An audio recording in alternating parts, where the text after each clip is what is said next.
Hi hello everyone welcome back to our channel. ఈరోజు వీడియోలో నేను పకోడీలు చూపిస్తున్నాను.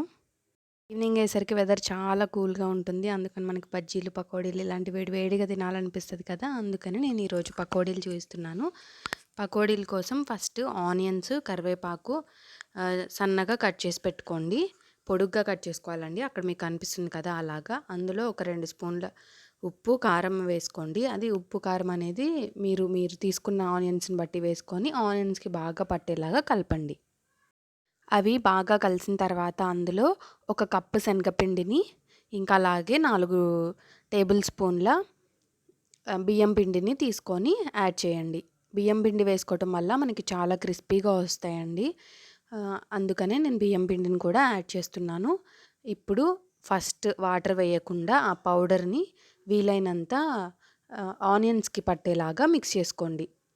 ఇంకా ఇక్కడ మీరు వాటర్ అనేది చాలా తక్కువ క్వాంటిటీలో యాడ్ చేసుకొని కొంచెం యాడ్ చేసుకుంటూ మిక్స్ చేసుకోండి.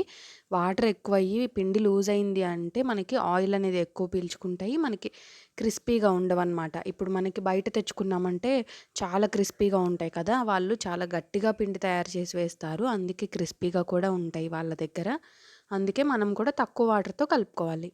ఇలా మనకి పిండి రెడీ అయిపోయిద్దండి. మీ దగ్గర కార్న్‌ఫ్లోర్ ఉందనుకోండి, బియ్యం పిండి వేసిన టైంలోనే 1 స్పూన్ కార్న్‌ఫ్లోర్ వేసారంటే ఇంకా బాగా క్రిస్పీగా ఉంటాయి. ఆయిల్ హీట్ చేసుకొని ఒకసారి హీట్ అయిందా లేదా చెక్ చేసుకొని ఇలా విడివిడిగా ఒక్కొక్కటిగా ఒక్కొక్క ఆనియన్ పడేలాగా వదులుకోండి ఆయిల్లోకి.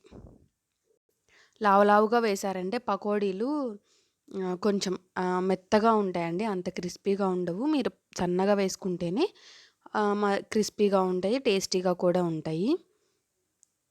ఇప్పుడు మనకి 2 సైడ్లా టర్న్ చేసుకొని మీడియం ఫ్లేమ్లో పెట్టుకొని గోల్డెన్ బ్రౌన్ కలర్ వచ్చే వరకు మనం వీటిని వేయించుకోవాలి. డీప్ ఫ్రై ఆయిల్ ఎప్పుడైనా చాలా తక్కువ ఆయిల్ వేసుకొని కొంచెం వేసుకొని డీప్ ఫ్రై చేసుకోవడానికి ట్రై చేయండి.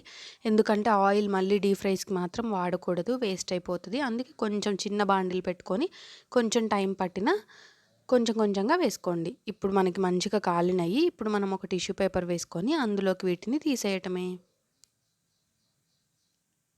వేడి పకోడీలు రెడీ అయిపోయినాయండి. మీరు కావాలంటే ఏదైనా సాస్తో కూడా దీన్ని తినొచ్చు. చాలా టేస్టీగా క్రిస్పీగా ఉంటాయి. మీరు కూడా తప్పకుండా ట్రై చేయండి. ఐ హోప్ ఈ వీడియో మీకు నచ్చిద్ది అనుకుంటున్నాను. నచ్చితే తప్పకుండా లైక్ చేసి మీ ఫ్రెండ్స్ అండ్ ఫ్యామిలీకి కూడా ఫార్వర్డ్ చేయండి. మన ఛానల్ని కొత్తగా చూస్తుంటే సబ్స్క్రైబ్ చేసుకోండి. అలాగే పక్కనే ఒక బెల్ ఐకాన్ ఉంటుంది, దాన్ని ప్రెస్ చేశారంటే నేను పెట్టిన వీడియోస్ అన్నీ మీకు ఫాస్ట్గా రీచ్ అవుతాయి. Thanks for watching. See you in the next video. Take care. నమస్తే.